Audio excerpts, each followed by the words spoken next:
تا حالا شده یه شغل عالیه با حقوق خیلی زیاد داشته باشی اما حس کنی که جات اونجا نیست؟ آقای جف بزوس دقیقاً همین کارو کرد. ایشون توی بزرگترین بازار مالی دنیا، جایی که همه آرزوش رو دارن، صندلی مدیریتش رو رها کرد تا بیاد توی یه گاراژ قدیمی روی میزهایی که از درب‌های قدیمی ساخته شده بود کتاب بفروشه. همه بهش میگفتن تو دیوونه‌ای. حتی پدر و مادرش با ترس و لرز تمام پس‌انداز عمرشون رو بهش قرض دادن.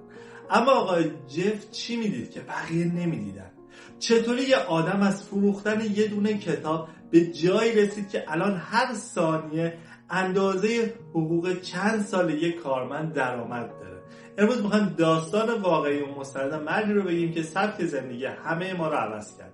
اینجا چنل وب X24 و من نیما هستم. پس با من تا آخر ویدیو همراه باشید تا امپراتوری آقای جف بزوس رو برای شما تعریف کنم.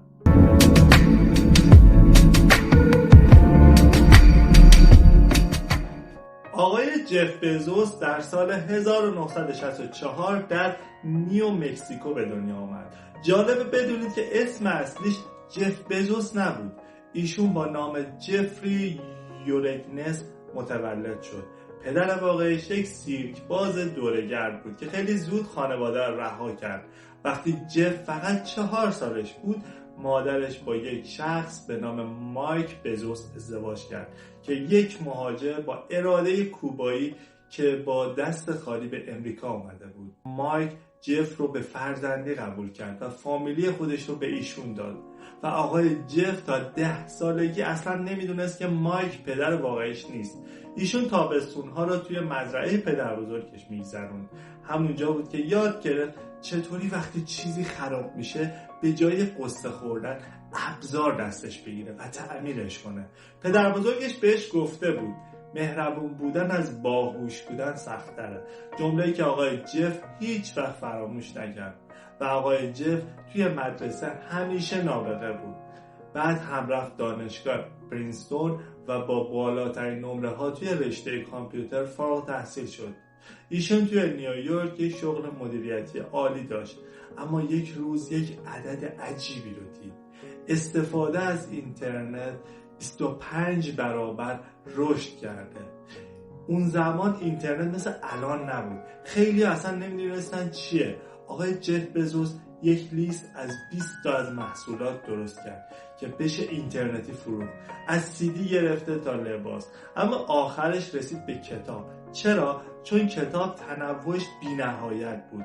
هیچ مغازه‌ای توی دنیا نمیتونست همه کتاب ها رو داشته باشه، اما یه وبسایت میتونست همه کتاب ها رو با هم داشته باشه.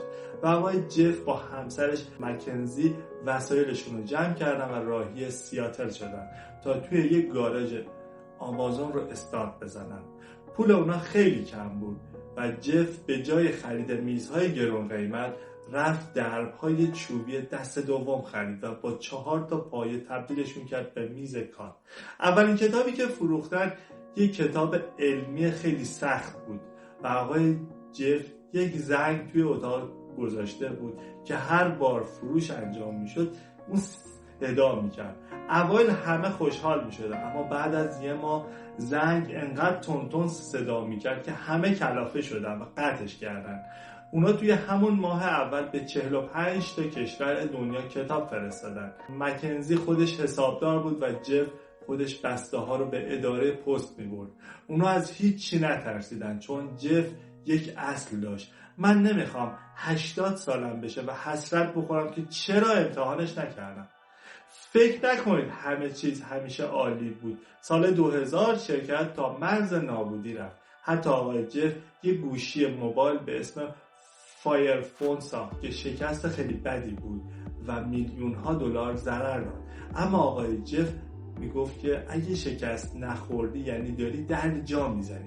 توی زندگی شخصیش هم اتفاقات عجیبی افتاد. آقای جف و مکنزی بعد از 25 سال زندگی و داشتن 4 تا فرزند از هم جدا شدن.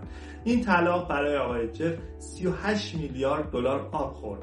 مکنزی بخش زیادی از این پول رو به خیریه بخشید. آقای جف حالا با لورنس سانچز زندگی می‌کنه. بیشتر وقتش رو روی شرکت فضاییش میذاره تا رویای بچگیش برای رفتن به فضا رو واقعی کنه. ثروت آقای جف حدود 200 میلیارد دلاره. اگه بخوایم ساده براتون بگم، ایشون در هر ثانیه حدود 2500 دلار درآمد داره. یعنی توی همین چند دقیقه‌ای که شما این ویدیو رو دیدید چند صد هزار دلار به ثروتش اضافه شد. اما درس واقعی آقای جف برای ما چیه؟ اون میگه روی چیزهایی تمرکز کنید که هیچ وقت عوض نمیشن. مشتری همیشه دنبال جنس ارزونتر و ارسال سریعتره. فرقی نمیکنه 10 سال دیگه باشه یا 100 سال دیگه. آقای جف بیزینسش رو روی همین حقیقت ساخته. خیلی ممنونم که با چنل Webx24 همراه ما بودید. اگه این ویدیو براتون جالب بود حتما سابسکرایب کنید. راستی به نظر شما نفر بعدی کی باشه؟ آقای ایلان ماسک یا خالق فیسبوک؟ برام حتما کامنت کنید. تا ویدیو بعدی، خدا نگهدار.